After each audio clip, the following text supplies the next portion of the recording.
কটকাতে থাকা অবস্থায় যেটা হয়েছে,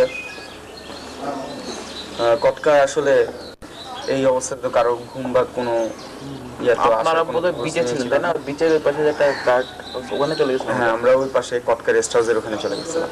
কটকা রেস্ট হাউসের ওই যেখানে ট্রান্সমিটার বিল্ডিং, ওদের অফিস যেটা, ওখানে আমরা স্টে করতেছিলাম। ওখান থেকে আমরা পরে ট্রান্সমিটারে সব ইনফরমেশন দিই সবাইকে।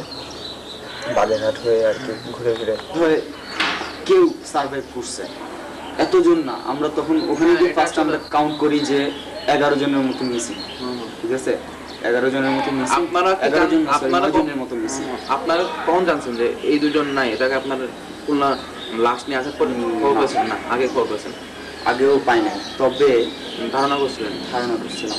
কারণটা হলো গিয়ে ডিস্টেন্স।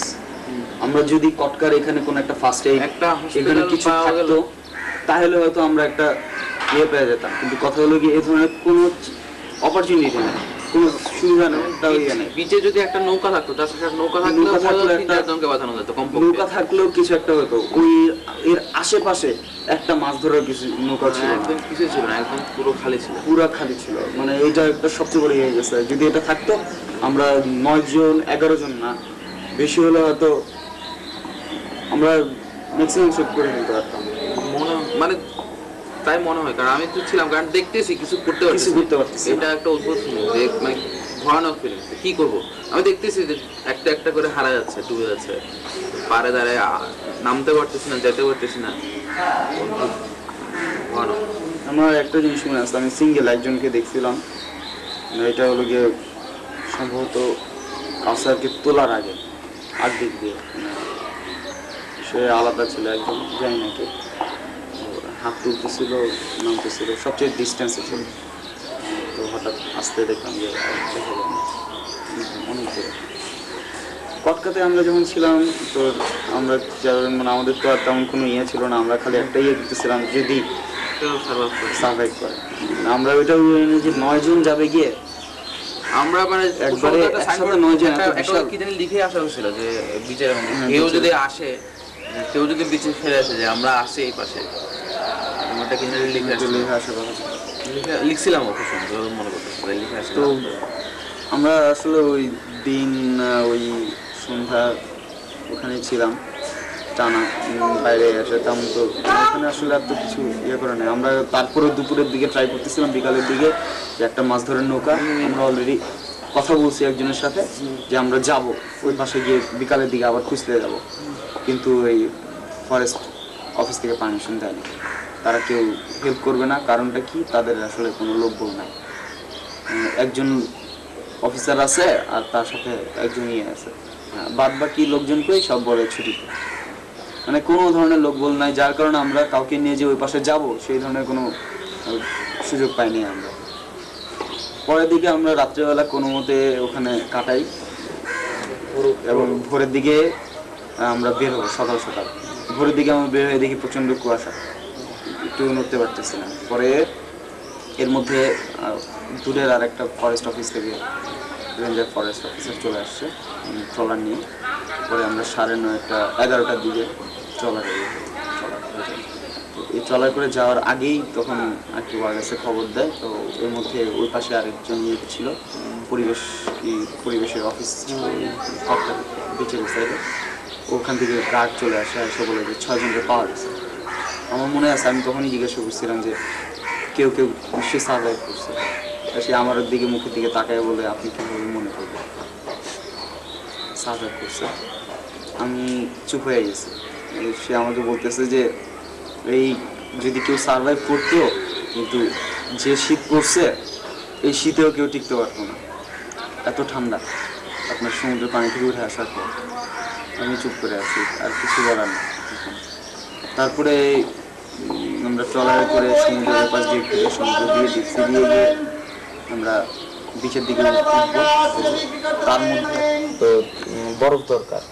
তো তারা বলতেছে যে বরফ আপনার যদি এখন আনতেই হয়, বরফ আনতে গেলে সেই আরও 3 ঘন্টার সময়, 3 ঘন্টা যাবে গিয়ে বরফ নিয়ে আসা, তো খুবই সময়। তার মধ্যে যা হয়ে গেল তখন আর আমরা পরে গেলাম, গিয়ে দেখলাম যে আসলে বডি তো ইয়েতে পানির কারণে আর এর কারণে ফুলে গেছে। তো যার কারণে হয়তো এরা মনে করতেছে। আর নিপুণের তখন এই বডিটা ছিল নিপুণের বডি ছিল, বডিটা মানে ওর তখন শেভ করে নাই তো, দাড়ি দেখে মনে করছে স্টুডেন্ট না, সম্ভবত অন্য কোনো বয়স্ক স্টুডেন্ট না, এটা তারা মনে করছে। আমি বললাম না, এটা নিপুণ। তারপরে আমরা একজনের ধরাধরি করে আর কি বডি ইয়েতে তোলা হয়েছে, পানি দিয়ে 5টা মিনিট পরিষ্কার করে আর কি ইয়েতে সাইড দিয়ে করা হয়েছে, এটা কার পায়। এর মধ্যে দেখা গেল যে শাকিলের বডি নেই, শাকিলেরটা তখনও পাওয়া যায় না। তারপরে ওদের একটা ধরাধরি করে নিয়ে একবারই ওই মাছ ধরার ইয়েতে তোলা হচ্ছে, যাতে অলরেডি বডি শুরু করে। তো আমরা পরে ওইটা ট্রলার নিয়ে মুভ করা শুরু করি। ট্রলার ওই সমুদ্রেও থাকতে একবার ইঞ্জিনে প্রবলেম ক্রিয়েট করে, ট্রলার হয়ে গেছে। পরে শুনলাম যে না, প্রপোলার গেছে ভেঙে। পরে সেকেন্ড প্রপোলার একটা মানে সেকেন্ড প্রপোলার না, ওই প্রপোলারই ভাঙছে। পরে আবার ওটার ইয়ে প্রিপেয়ার করে 2 প্রপোলার দিয়ে চালাচ্ছে, ওটা নিয়ে চালায় নিয়ে আসছে ঘাটে। এসে তখন দেখি যে নেভির বোট মাত্র আসছে, নেভির রেস্কিউ স্কুবা মাত্র আসছে। তখন বাজে হলো গিয়ে 2টার দিকে। এতক্ষণ পরে নেভিরা আসছে, 24 ঘন্টা পর 24 ঘন্টা পরে রেস্কিউ অপারেশনের জন্য নেভি আসছে। এর মধ্যে আমাদের আগে দিয়ে কোস্ট গার্ডের একটা ট্রলার ঢুকি, তারাও এইমাত্র এসে পৌঁছায়।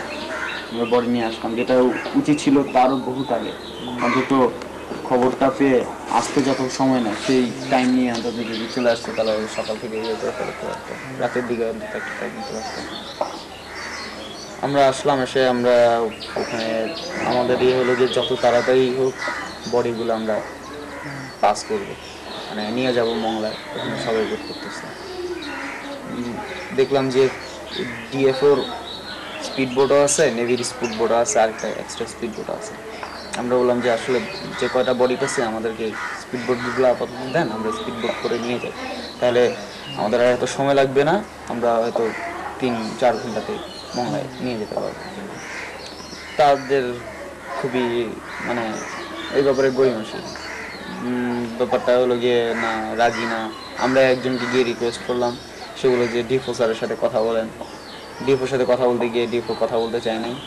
পরে সে কথা বললো, কিন্তু সে আমাদেরকে অন্য লজিক দিল যে না, এভাবে নিলে বডি নষ্ট হয়ে যাবে, নেওয়া যাবে না। তারা আমাদের কথা আসলে আর রাখতে চায় নাই। তারা বলে যে ঠিক আছে, আপনার কোস্ট গার্ডের ট্রলারে তোলেন।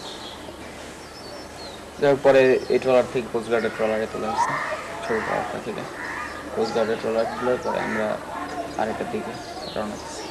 আর নেভি স্কুবার স্পিড বোটে চলে যায় সার্চ করার জন্য। ওই সময় সাথীরাও ওদের সাথে যায়।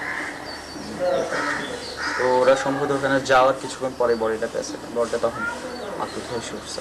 ওইটা তো বডিটা নিয়ে আমরা তখন সুপতি, সম্ভবত আমার যতটুকু মনে পড়ে, সুপতি ফার্স্ট সেক্টর অফিস আছে, তখন ট্রলারে করে আমরা সুপতি পর্যন্ত আসছি। এসে বরফ দিচ্ছি, বরফ মানে আরেকটা মাছের নৌকা থেকে বরফ তুলে বডি করে দেওয়া হচ্ছে।